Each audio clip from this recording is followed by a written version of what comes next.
कोशिश की कि इमरान खान मुल्क छोड़ के 3 साल के लिए बाहर चले जाएं, फिर इन्होंने कहा 2 साल के लिए चले जाएं, फिर 6 महीने पे आ गए, फिर इन्होंने कहा कि हम आपको हाउस अरेस्ट में डाल देते हैं, फिर इन्होंने कहा कि आप अगर चुप रहें हमारी हुकूमत चलने दें। इस किस्म के पैगाम हमें भी आए हैं, इमरान खान को भी आए हैं। कत्तन इस किस्म की कोई ऑफर ना गवर्नमेंट की तरफ से हुई है। अली अमीन गंडापुर साहब अपने खुद से ही जो है वो कोई बात बना के उनको भी बता रहे होंगे, क्योंकि अली अमीन गंडापुर साहब के राब्ते तो दोनों तरफ नहीं बल्कि चारों तरफ है। इनकी दूसरी मुलाकात जो चाहते हैं वो भी हो जाएगी। पानी पीटीआई ने उनके ट्विटर से जो ट्वीट किया गया है उससे लगता तो ये है कि मुश्किल ही है कि वो कोई सीधी बात करें, शायद वो लिख के नहीं देंगे। खान साहब ने कहा है कि जो हमारे मुतालबात है वो बेशक आप इन राइटिंग दे दे, वो हम इन राइटिंग दे देंगे। खान साहब ने ये भी कंसेशन की है, एक मीटिंग हम कर लेते हैं लेकिन अगर आइंदा नहीं होता तो फिर दोबारा देखें। जेल मैनुअल के मुताबिक उसी दिन पे मुलाकात हो सकती है। ये तो कहते हैं कि अनइंटरप्टेड एक्सेस 24/7 हमें दी जाए। That's certainly not possible. क्या ये लोग एम्पावर्ड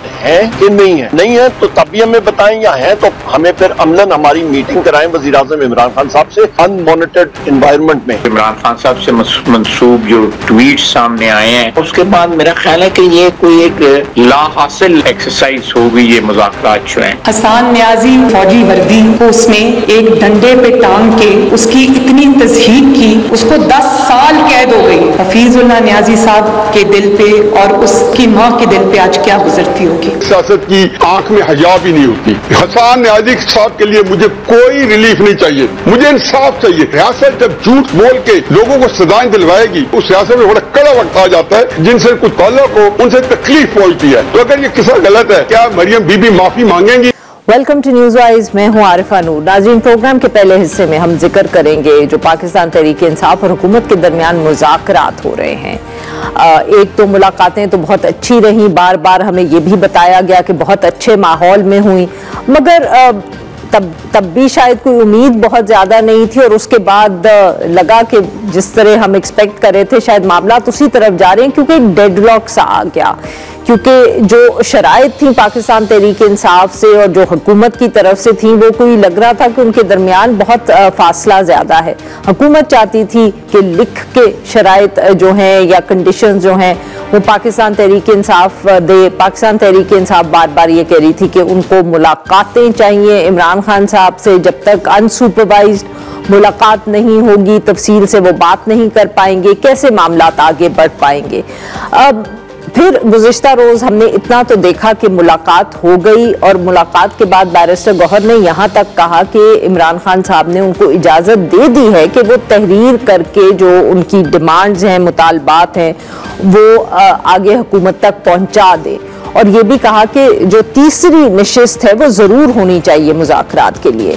मगर अब इसका फिर भी ये मतलब नहीं है कि एवरीबडी इज़ एक्सपेक्टिंग कि कोई मामला बहुत बेहतर हो जाएंगे। हुकूमत की तरफ से भी जैसे ख्वाजा आसिफ साहब जो हैं वज़ीर दिफा के, वो कुछ ख़ास पुरुमीद नज़र नहीं आते।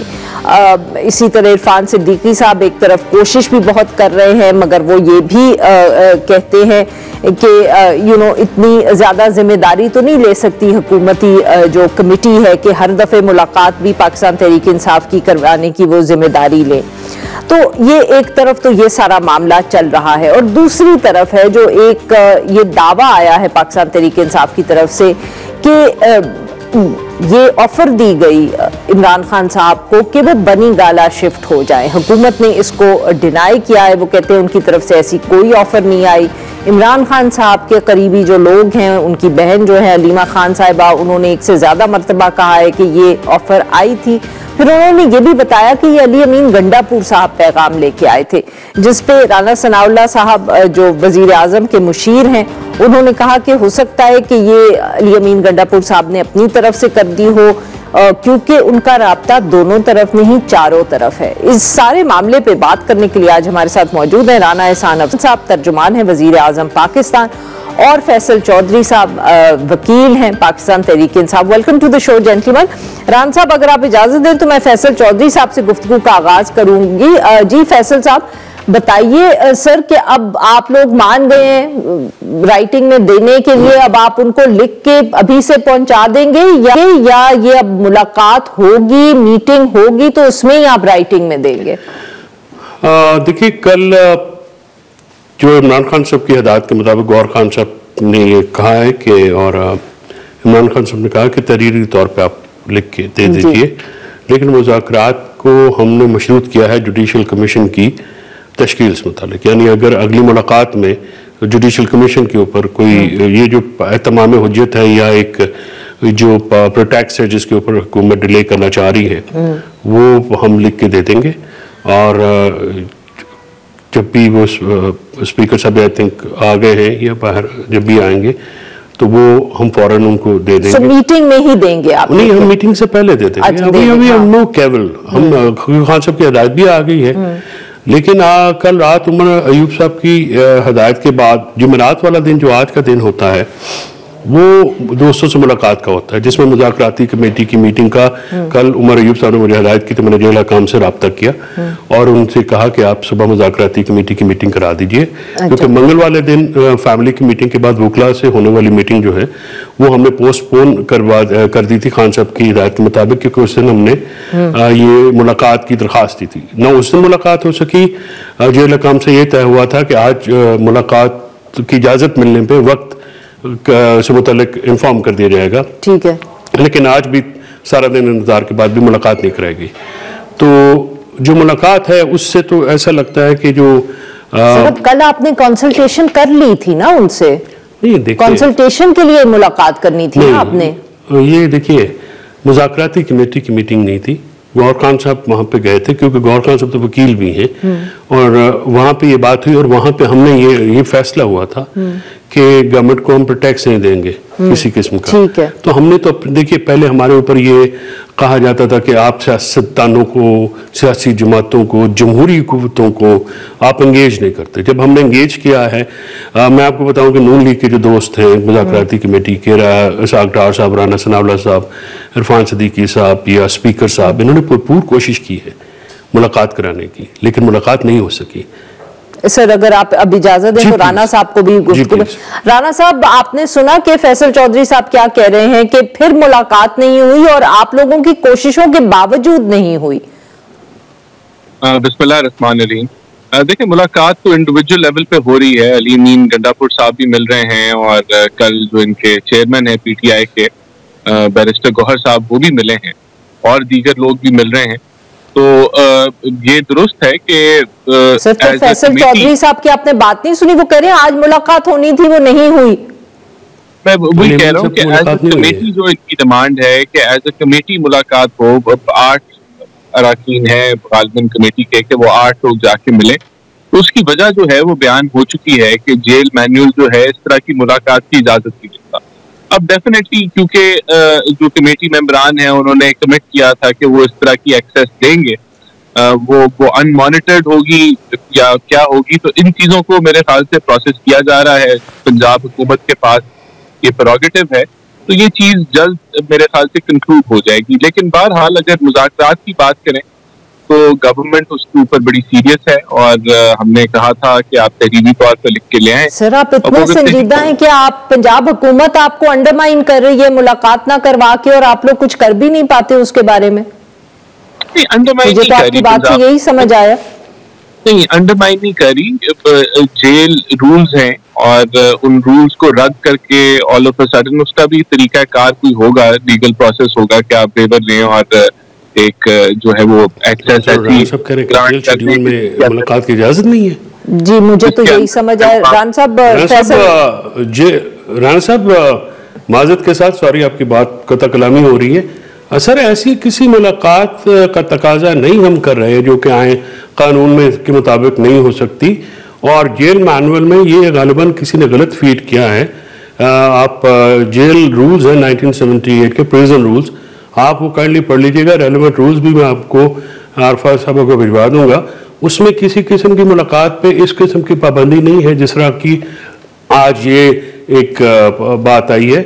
मुलाकात जो हम कह रहे हैं वो बिल्कुल उसी माहौल में होनी चाहिए जिसमें हमने मांगी है। जो मुलाकात बंद कमरों में और जो मॉनिटर्ड होती है या जिसको बगिंग होती है, रिकॉर्डिंग होती है, वो कानून के खिलाफ है। तो जो जेल मैनुअल के मुताबिक ही हम मुलाकात मांग रहे हैं, हम कोई ऐसी मुलाकात कानून के खिलाफ नहीं मांग रहे।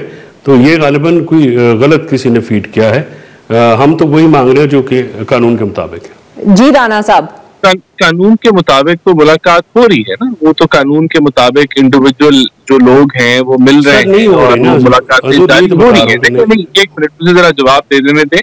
जो 8 लोगों की मुलाकात है वो उसका तरीकाकार ऐसा नहीं है कि जेल मैनेजर उसको अलाउ करे कि 8 लोग या वहाँ मुलाकात करें और डिस्कशन भी हो और उसके अंदर कोई यानी कि जितनी अनलिमिटेड टाइम हो। तो इसके लिए ऑब्वियसली कोई वेबर वगैरह जो भी लेना होगा वो जब वो प्रोसेस हो जाएगा तो इनको इजाजत मिल जाएगी।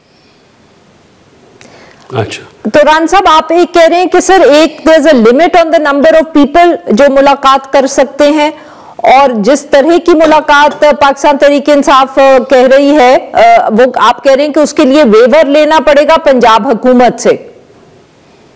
इसका प्रोसेस को जो है इसको अलाउ करने के लिए जो भी प्रोसेस होगा वो जल्द हो जाना चाहिए और आई एम श्योर जो कमेटी मेंबरान हैं वो उसको परसू कर रहे हैं क्योंकि तो उन्होंने सर ये कौन करेगा? अच्छा, कमेटी के मेंबर्स, आप हुकूमती जो कमेटी के मेंबर्स हैं वो इसके ऊपर काम कर रहे हैं, वो परसू करेंगे। जाहिर सी बात है जो भी अथॉरिटीज जिन्होंने इजाजत दी। ठीक है रान साहब, very quickly before I go to Chaudhary साहब, सर आपकी तरफ से अभी भी कोई मुतालबा सामने नहीं आया, मगर यह भी कहा गया है कि अगर आने वाले दिनों में कोई मुतालबा हुआ तो बता दिया जाएगा। Is that correct sir?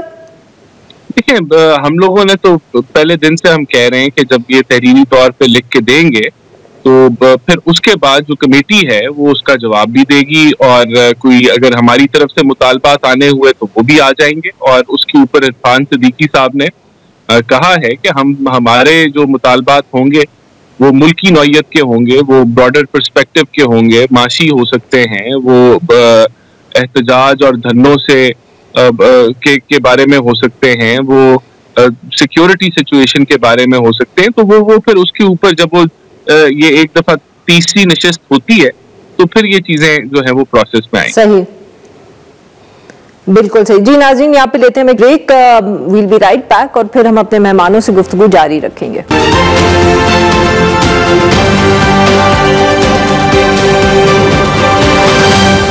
Welcome back नाज़रीन, हम गुफ्तगू करें फैसल चौधरी साहब से और राना एहसान अफजल खान साहब से, और हम उनसे बात कर रहे हैं जो पाकिस्तान तहरीक इंसाफ और हुकूमत के मुज़ाकरात हैं और इश्यूज भी। चौधरी साहब, भाई बनी गाला की ऑफर किधर से आई है? आप लोगों ने तो हर चीज की मिस्ट्री बना दी है। अली अमीन गंडापुर साहब को किसने कहा? किसी के तो एलची बने हुए हैं वो। देखिए, बनी गाला की जो ऑफर आई है, क्योंकि इमरान खान साहब ने उसको खुद कंफर्म किया था, उन्होंने मुझे शराइत क्या थी? 2 बातें थी। अच्छा, 2 बार ऑफर्स हुई हैं। एक अटक जेल में जब उनको शिफ्ट किया गया तो कहा गया तरफ से, जी हुकूमत, असल हुकूमत की तरफ से और हुकूमत की तरफ से और राना साहब के बड़ों की तरफ से। चले इस तरह से बात कर लेते हैं। वो कहा गया कि आप 3 साल के लिए बाहर चले जाएं और फिर 2 साल और फिर साल, ये 3 मेंबर कमेटी भी बनी थी। 3 साल के लिए बाहर चले, फिर कहा 2 साल के लिए बाहर चले। 3 मेंबर कमेटी बनी थी, बैरिस्टर गौहर की, हामिद रजा की और हमारे एडिशनल जनरल सेक्रेटरी हैं फरदौस शमीम नकवी। अच्छा। उनके बीच में ये मामलात हुआ। अच्छा। तीसरी जो अभी लेटेस्ट हुई, जो 24 के बाद हुई, वो ये हुई, ये जो 23 दिसंबर के बाद हुई, वो ये था कि आप बनी गाला आपको शिफ्ट करते हैं तो शर्त 2 हैं। जबानबंदी, यानी आप बोलेंगे नहीं, आप इस निज़ाम को जो कि चलने देंगे। फसाड जो है, ये जो बैसाखियों पे खड़ा है, आप बैसाखियों की तरफ फूंक भी नहीं मारेंगे, सांस भी नहीं लेंगे, क्योंकि आपकी तो ऊ भी नहीं करेंगे क्योंकि वो उससे वो लड़खड़ा जाता है। तीसरी जो अब 2 बातें थी, खान साहब ने वजाहत की कि या मुझे एग्जाइल चले जाए या बनीगाला चले जाए, और बनीगाला में जाने के कि आप खामोश रह जाए। So these are the 2 factors जिसके ऊपर जो है ये ऑफर आई। और मैं आपको ये बता दूं कि अगर आज भी इमरान खान साहब ने कहा, बिल्कुल क्लैरिटी से कहा है कि मैं मुज़ाकरात पाकिस्तान के लिए कर रहा हूं, मेरा केस या मेरी आज़ादी या मेरी रिहाई जो है वो एजेंडा कम होना ही नहीं चाहिए। राना साहब, ऑफर पाकिस्तान तहरीक इंसाफ बार बार कह रही है सर ऑफर आई है और आप लोगों को इसलिए नहीं मालूम कि वो कहीं और से आ रही है। देखिए, हमारे लिए तो बड़ी क्लैरिटी है कि जो मुज़ाकरात हो रहे हैं वो पार्लियामेंट में हो रहे हैं और रियाज सादिक साहब जो हैं उनको कंडक्ट करा रहे हैं। और अगर कोई हमारी तरफ से ऑफर आएगी जो गवर्नमेंट है, गवर्नमेंट ऑफ पाकिस्तान, तो वो इसी मुज़ाकराती कमेटी में आए। और दूसरी तरफ जो है वो establishment. Would you like to अच्छा सर ये बता दें कि क्या हुकूमत चाहती है कि इमरान खान साहब एग्जाइल में चले जाएं या हाउस अरेस्ट में चले जाएं?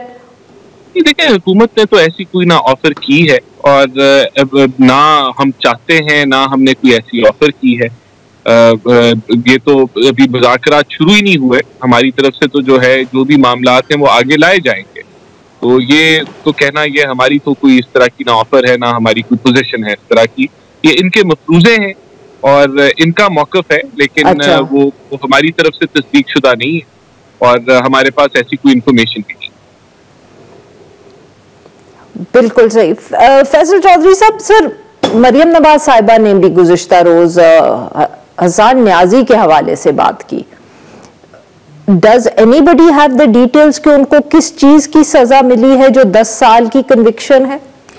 ये गवर्नमेंट के पास हो सकता है कि ऐसे ट्रायल्स में गवर्नमेंट के पास ये कॉन्फिडेंशियल इंफॉर्मेशन आ जाए? नहीं, सुप्रीम कोर्ट में आज ऑर्डर नहीं पेश किया गया। आप हमारी बात कर रही हैं। सुप्रीम कोर्ट में वज़ारत दफ़ा के जो वकील हैं उन्होंने, और उनके पास भी ऑर्डर नहीं था और हुकूमत के पास भी ऑर्डर नहीं था। तो आज की जो प्रोसीडिंग्स है उसमें हसन न्याजी समेत किसी भी मिलिट्री कोर्ट ट्रायल में, जो मिलिट्री कोर्ट ट्रायल के ऊपर हमारे ऑब्जेक्शंस हैं, उनमें जो फंडामेंटल ऑब्जेक्शन ये है कि शफाफियत नहीं होती, कॉन्फिडेंशियलिटी होती है। एक शख्स जो ATC अदालत में डिस्चार्ज हुआ मुकदमे से, उसको पकड़ के दोबारा मिलिट्री कोर्ट में ट्रायल करके सजा दे दी गई। तो ये जो एक सुपरा एग्जीक्यूटिव कोर्ट्स चल रही हैं अदालतों के ऊपर, ये किसी कानून में इसकी गुंजाइश है, आइन में गुंजाइश है नहीं है। गुजारिश ये है कि ये जो मामलात हैं, इस चीज़ को देखने की अशद ज़रूरत है। 2015 में जब APS का ट्रेजिडी हुई थी, आपको पता है हमारे 132-33 बच्चे शहीद हुए। इतनी ब्रूटल वो एक एपिसोड था। उसके लिए जो वो लोग जिनका कालादम तंजीमों से राब्ते उनके लिए हमने कॉन्स्टिट्यूशनल अमेंडमेंट की 2 साल के सनसेट क्लॉज के तहत।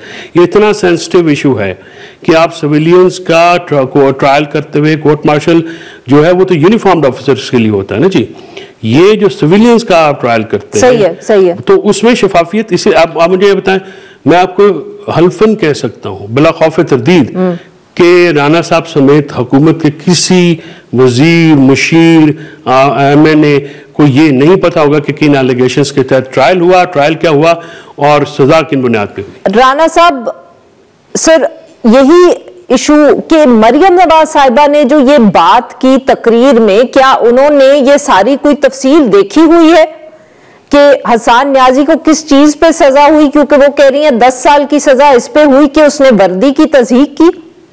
Is that a fact? नहीं, देखिए बात ये है कि हमें, देखिए वो तो उन्होंने जो अपनी आंखों से देखा और जो सब लोगों ने देखा, पूरी कौम ने जो अपनी आंखों से देखा, वो उसको बयान कर। लेकिन ऑब्वियसली जब ये रिटन ऑर्डर, मतलब नहीं, जब ये रिटन ऑर्डर, मैं तो यही समझ रही हूँ ना, मैं समझने की कोशिश कर रही हूँ कि उन्होंने ये, उनके पास कोई इंफॉर्मेशन है या वो सिर्फ क्योंकि उन्होंने एक वीडियो देख ली जो उनको ये भी गालबन नहीं मालूम, या मालूम है कि वो वीडियो पेश की गई और उसी वीडियो की बेसिस पे 10 साल की सजा दे दी गई। देखिए, ये तो हमने तो 9 मई को सारों ने विटनेस किया कि किस तरह जलाओ घेराव हुआ और हमारे नहीं पढ़ी आपने सर, छोड़े पर है बाकी जो हमारे नहीं पढ़ी ना, तो आठवीं से भी नहीं पढ़ी। देखिए बात ये है कि जो रिटन ऑर्डर तो अभी आएगा, जब आएगा तो तब वो कॉमन, अच्छा रिटन ऑर्डर आएगा, मिलिट्री कोर्ट से सजा बंदे हो गए। सर राना साहब को बात मुकम्मल कर लेने देना। जी राना साहब फरमाए सर। ये तो सुप्रीम कोर्ट ने भी जो है वो मंगवाया है, तो वहां भी सबमिट हो जाएगा। तो मेरे ख्याल से ये चीज जब पब्लिक होगी, उधर भी नहीं है ना। देखिए बात ये है कि अपील अगर आपने हाई कोर्ट में करनी है तो किसी आपने ऑर्डर पे ही करनी है, तो ऑर्डर डेफिनेटली जो भी उसका टाइम फ्रेम है, मुझे तो नहीं पता कि वो कब रिलीज होगा, लेकिन जब वो होगा उसी की बेसिस पे अपील होगी, उसके ऊपर सारे मामलात होंगे कि किस बेसिस पे सजा हुई है, किस चीज पे आदमी गिल्टी पाया गया है, या जो भी मामलात हैं। आई एम अज्यूमिंग कि इसी तरह ही। तो सर फिर इफ आई मे, कि इसका मतलब ये है कि मरियम नवाज साहिबा ने पॉलिटिकल पॉइंट स्कोरिंग की है on the issue of military courts and the convictions? नहीं, बिल्कुल भी नहीं। देखें, हमने तो जो विटनेस किया, हम बिल्कुल हसन न्याजी ने वहां पर तून लहराई और वो उस तस्दीक की, उसकी जो है वो एक मजाक बनाया। और उस वक्त सारी ये जो पीटीआई है हमला आवर हो रही थी, ना सिर्फ जिना हाउस पे हुई बल्कि 10 फौजी तंसीबात पे तोड़ फोड़ और जलाओ घिराव कर रही थी। तो हमने चीजें देखी, सबने विटनेस की। तो हमारा तो उसमें अदालतों ने जो है वो प्रूव करना है और ऑर्डर। तो सर वो तकरीर तो फिर सियासी हुई ना जी। फैसल चौधरी साहब, सर आप लोगों ने कोई अब इसको फॉलो अप किया है? कोई आप लोगों ने हाई कोर्ट में अपील कहां पहुंचे? Where is this issue now? This issue is now, जिन लोगों से तो करवा ली गई माफीनामा टाइप जो है वो करके, हसन न्याजी का मुझे पता चला है कि उसकी फैमिली के ऊपर और फिर जेल में उस पर प्रेशर डाला गया कि माफीनामा साइन करो। उसने कहा मैंने नहीं करनी, मैं अपनी अपील जो है वो सिविलियन कोर्ट्स में, हाई कोर्ट्स में करूंगा। मैंने जो आर्मी चीफ से माफ़ी नहीं मांगनी, जो कानून में डिस्क्रेशन होती है चीफ साहब की। अब बात यह है कि अभी राणा साहब ने जो, आप देखिए ना, इतना क्लूलेस हुकूमत कभी आपने देखी है कि जिनको ये नहीं पता। आज जो सवालात हुए हैं सुप्रीम कोर्ट में, मेरी ख्वाहिश थी कि ये साल पहले हो जाते। मैं सिर्फ कॉन्स्टिट्यूशनल बेंच को जिम्मेदार नहीं समझता, मैं इससे पहले वाली सुप्रीम कोर्ट जो अपीलेट बेंच है, काजी फायज ईसा की जो सरबराही में, जिन्होंने सिविलियंस के, पाकिस्तान के शहरियों के बुनियादी हकूक को तहरीक किया है, मिलिट्री कोर्ट्स में सिविलियन का ट्रायल होना और सुप्रीम कोर्ट की मौजूदगी में होना, मैं समझता हूँ एक बहुत ही काबिल मजम्मत बात भी है। और मैं लफ्ज़ शर्मनाक इस्तेमाल नहीं करता, नामुनासिब लफ्ज़ है, लेकिन सिचुएशन कुछ ऐसी है कि आप सिविलियंस को ट्राई कर रहे हैं और उसी एक जुर्म में, इससे संजीदा आज जो सवालात हुए हैं जो साहबान के, बड़े पर्टिनेंट है, उसका टाइम आपने गुजार दिया। ये शिकवा ज़रूर है कि आप पहले ही फैसला कर देते कि जी ट्रायल नहीं हो सकता। और यही इंटरनेशनल हमारी जिम्मेदारी है, यही नेशनल लॉ कहते हैं। इस तरह से बुनियादी शहरी हकूक को कॉम्प्रोमाइज़ करना, ये मैं समझता हूँ, बतौर वकील मैं समझता हूँ कि मेरी अदालत को एफिशिएंट होना चाहिए। बिल्कुल। राणा साहब, अब ये बताइएगा सर कि आप लोग या पाकिस्तान तहरीक साहब, अब अगली मुलाकात कब होगी दोनों जमातों के दरमियान? सर कुछ तय हुआ है, कुछ आप लोगों ने डिसाइड किया है, या अभी प्रोसेस ही चल रहा है कि उनकी मुलाकात हो जाए जेल में? तो तहरीरी तौर पे जब ये डिमांड्स अगर तैयार हैं तो फिर तीसरी नशिस्त जो है वो जो भी मुज़ाकराती कमेटी के मेंबर्स हैं या अयाज सादिक साहब जो हैं वो अनाउंस करेंगे, डेट उनकी तरफ से अनाउंसमेंट आएगी। बिल्कुल सही। बहुत बहुत शुक्रिया हमारे दो मेहमानों का, उन्होंने हमारे लिए वक्त निकाला। यहाँ पे लेते एक छोटी सी ब्रेक, और जब हम ब्रेक से वापस आएंगे तो हम बात करेंगे बलोचिस्तान की।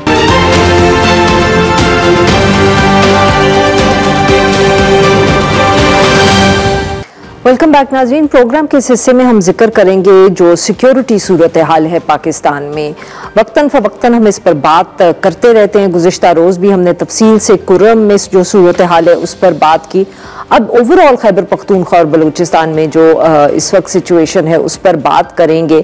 आए दिन ही लगता है कि वहाँ कोई ना कोई दहशतगर्दी का वाक़या हो रहा है, और कई तो ऐसे भी दिन हैं जहाँ एक से ज़्यादा ऐसा कोई वाक़या सामने आता है। आज ही ये खबर आई है कि जो लकी मरबत का इलाका है खैबर पख्तूनख्वा में, वहाँ मुसल्लह अफराद ने कान पर जो काम कर रहे थे 17 के करीब मुलाजिमीन, उनको अगवा कर लिया गया है।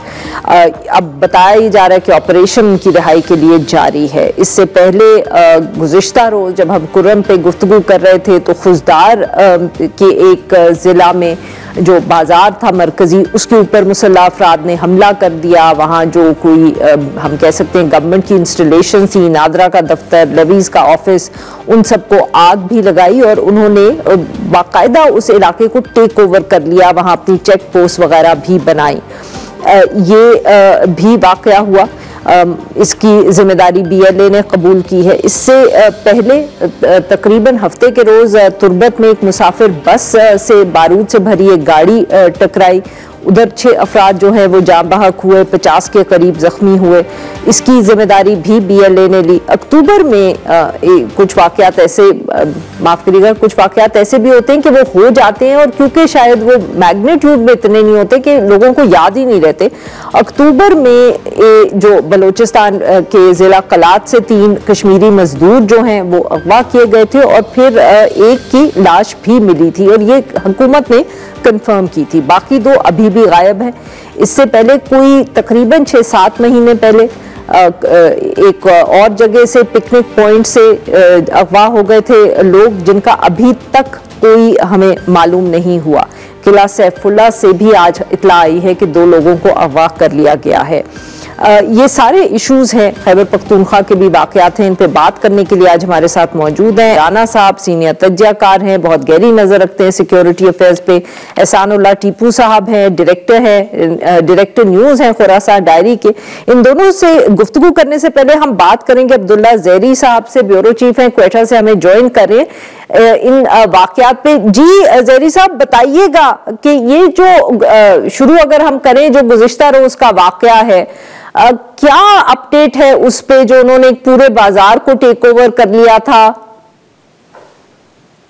गुज़िश्ता रोज़ की हम बात करते हैं तो खुजदार का जो तहसील है, सबसे यानी बड़ा तहसील गुंजान आबाद इलाका है, तो वहाँ पे मुसल्लह अफराद, जिनकी सरकारी सतह पर भी तस्दीक की गई कि 80 से ज़ायद अफराद जो मोटरसाइकिलों पर आए और पूरे बाजार जो ज़ेरी बाजार था उसे टेक ओवर कर लिया, जहाँ पे लेवीज़ थाने को नजर आतिश किया गया और लेवीज़ के 2 गाड़ियाँ 40 के करीब क्लाशनकोफ, मोटरसाइकिलें और दीगर असलहा भी साथ ले गए। इसके साथ साथ जो निजी बैंक है वहाँ से भी 9 करोड़ के करीब, उससे ज़ायद रकम भी क्या हुआ? ये तो अब हमने पढ़ लिया, उसके बाद क्या हुआ है? What is the latest update from there?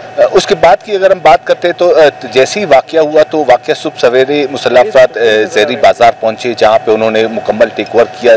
ताम इस हवाले से हमने जो मुतलका ऑफिसर्स है, कमिश्नर कलात, डिप्टी कमिश्नर खुजदार से हमने रब्ता किया, तो वो उन्होंने 3 घंटे बाद ही हमें इंफॉर्मेशन दी कि हम इस हवाले से एक मीटिंग कर रहे हैं, जिसके बाद फैसला किया जाएगा। सिक्योरिटी फोर्सेज की अगर हम बात करते हैं तो खुजदार और दीगर जो स्काउट्स जहाँ पे जो कैंप्स है वहाँ से सिक्योरिटी फोर्सेज को पहुँचने में भी तकरीबन 1 से 1.5 घंटे का वक्त लगा, जिसके दौरान उनके पहुंचने में उनको ताखीर हुई, जिसकी वजह से मुसल्लह अफराद वहां पे बासानी अपनी कार्रवाइयां करके निकल चुके थे। इस वक्त वो टेक को अभी तक वहां मुसल्लह अफराद मौजूद हैं या वहां सिक्योरिटी फोर्सेज ने पहुंच के उनको पीछे कर दिया है? मुसल्लह जैसे ही उन्होंने टेक ओवर कर लिया, तकरीबन 4 से 5 घंटे के करीब वो इलाके में मौजूद रहे। सिक्योरिटी फोर्सेज की जैसे ही वहाँ पे रवानगी हुई, यानी उनके वहाँ पे करीब पहुंचे, तो वो वहाँ से मुसल्लह अफराद निकल चुके थे। तब तक सिर्फ अंजीरा क्रॉस और इसी मकाम पर इत्तलात ये रही कि सिक्योरिटी फोर्सेज और मुसल्लह अफराद के दरमियान फायरिंग का तबादला हुआ, लेकिन अब तक ऐसा कोई इन्फॉर्मेशन नहीं आया। अच्छा सर, ये बताइएगा, हाँ अब ये बताइएगा कि जो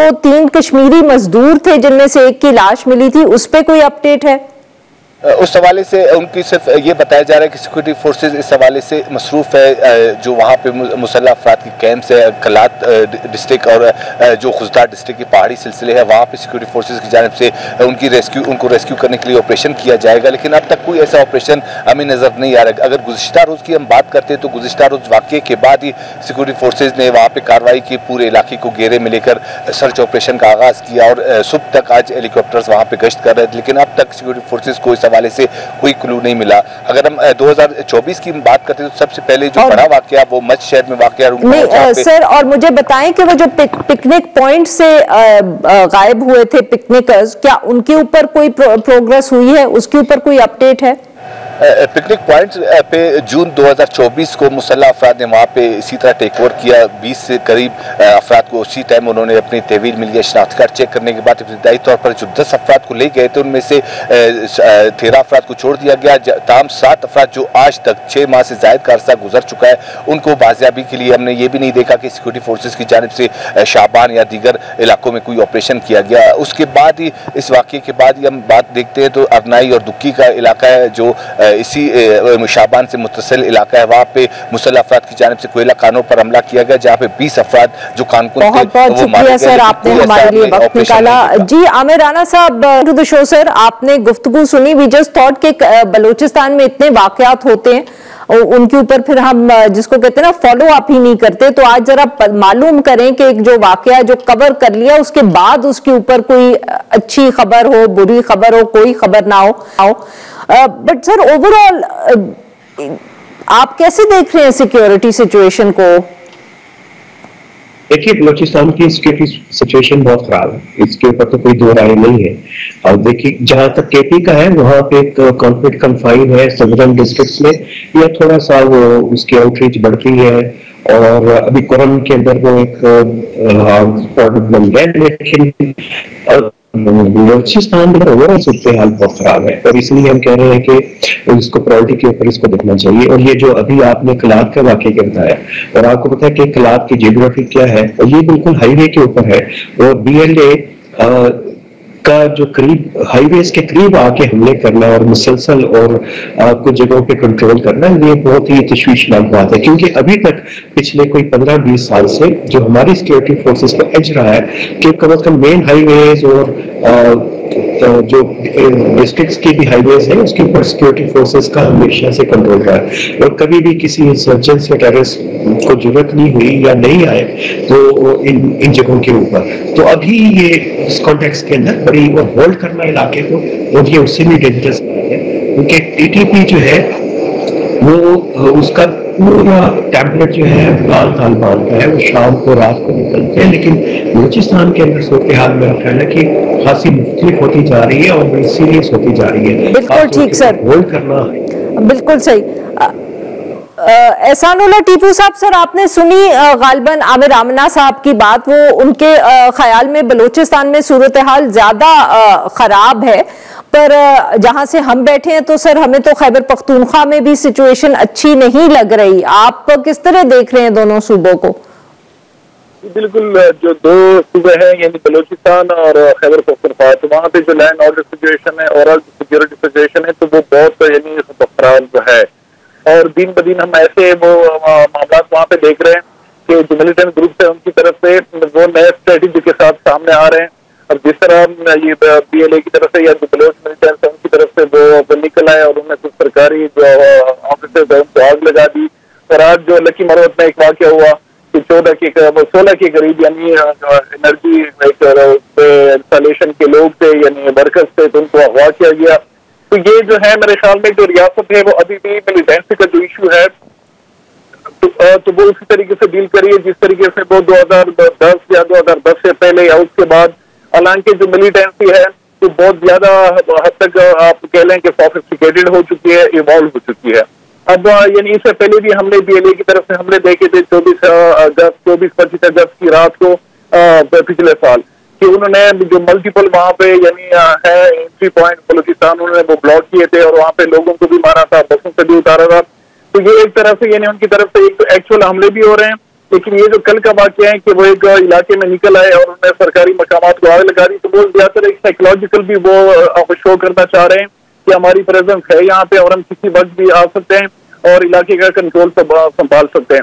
और एग्जैक्टली यही पैटर्न हम देख रहे हैं खैबर पख्तूनख्वा में भी कि जो तहरीके तालिबान पाकिस्तान के मिलिटेंट्स हैं उनकी तरफ से यानी टमाटर के साथ वीडियो शेयर की जाती हैं जर्नलिस्टों के साथ, जिसमें वो दिखाते हैं कि हम कभी वो पंजाब में आपको नजर आएंगे, एक मखसूस इलाके में खैबर पख्तूनख्वा के कुछ इलाकों में वो आपको नजर आएंगे मोटर बाइक पे जाते हुए। तो इनकी कोशिश है एक तो ये चीज के पाकिस्तान की तरफ से जो एक मुसलसल अफगानिस्तान पे इल्जाम या लगता है कि वहां से मामला आ रहे हैं, तो वो ये शो करना चाह रहे हैं कि नहीं हम यहाँ पे मौजूद है। तो मेरे ख्याल में ये एक साइकोलॉजिकल टैक्टिक ज्यादा है जो इस तरह के हमले होते हैं, खासकर जो कल का है। बिल्कुल ठीक जी। नाज़रीन यहाँ पे लेते हैं हम एक छोटी सी ब्रेक, से वापस आएंगे हम अपने दो मेहमानों से गुफ्तगू जारी रखेंगे।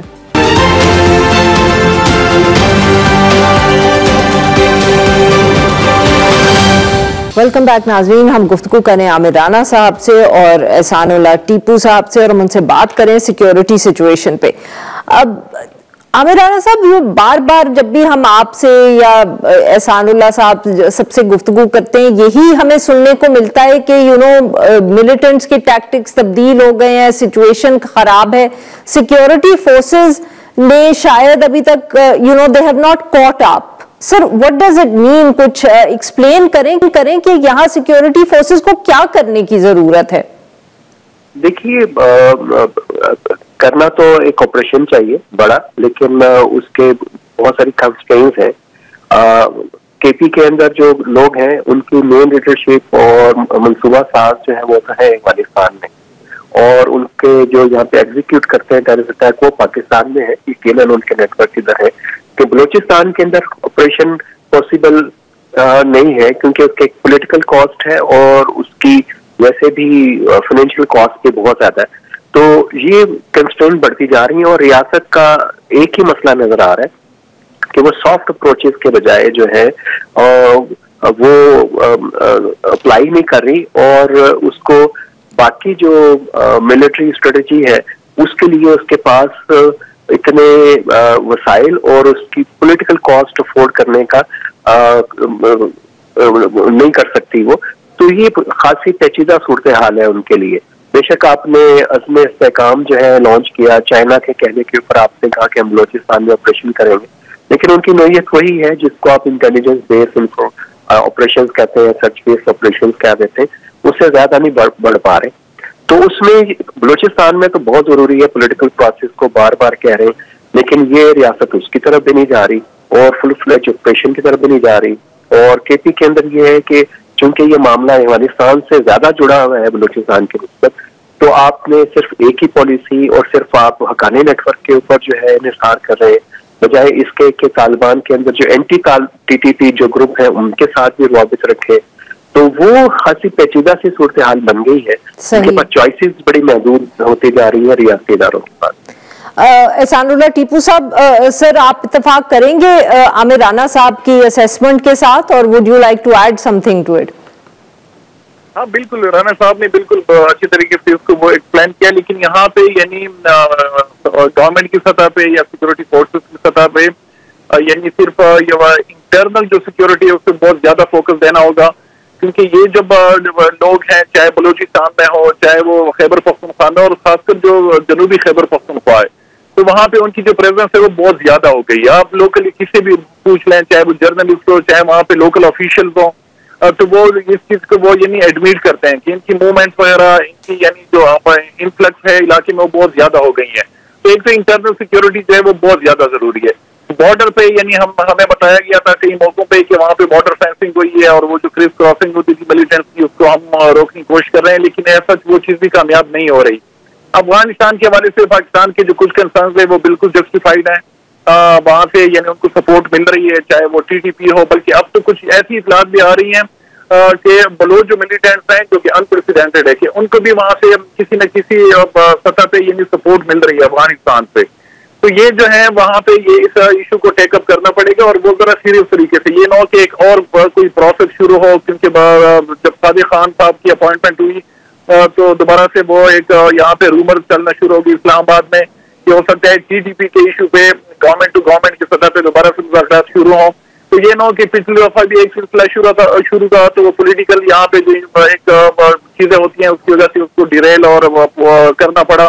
तो एक तो ये कि जो भी मामला हो, चाहे वो ऑपरेशनल हो, चाहे मुज़ाकरात के हवाले से हो, चाहे वो डिप्लोमेटिक एफर्ट हो, तो उनको मंतकी अंजाम तक पहुंचाना चाहिए। ये बीच में जब हम छोड़ देते हैं तो उससे जो मसले हैं वो मजीद कॉम्प्लिकेटेड हो जाते हैं। राना साहब वेरी क्विकली सर ये बताइएगा, जो ये हुकूमत कोशिश कर रही है कि बलूचिस्तान की सीट्स बढ़ा दी जाएं, आपके ख्याल में इससे कोई बेहतरी आ सकती है पॉलिटिकल प्रोसेस का, क्योंकि आपने जिक्र किया? नहीं, बिल्कुल भी चेंज नहीं आएगी, क्योंकि जो नुमाइंदों को मुंतखब करने का तरीका है, जब तक वो तब्दीली होगा और लोगों का को हक रायदही का पूरा सही हक नहीं दिया जाएगा, कोई तब्दीली नहीं आएगी, बेशक इसको दो गुना कर दें। और ये खास तौर पे बात याद रखें कि बलूचिस्तान के जो प्राइमरी दो इशूज हैं वो दो ही हैं, पहला मिसिंग पर्सन्स है, दूसरा जल्दी आप उनसे बात करते हैं कि यहाँ पे कम अज कम एक आजादाना इंतखाब जो है वो आप बलूचिस्तान को जरूर दें।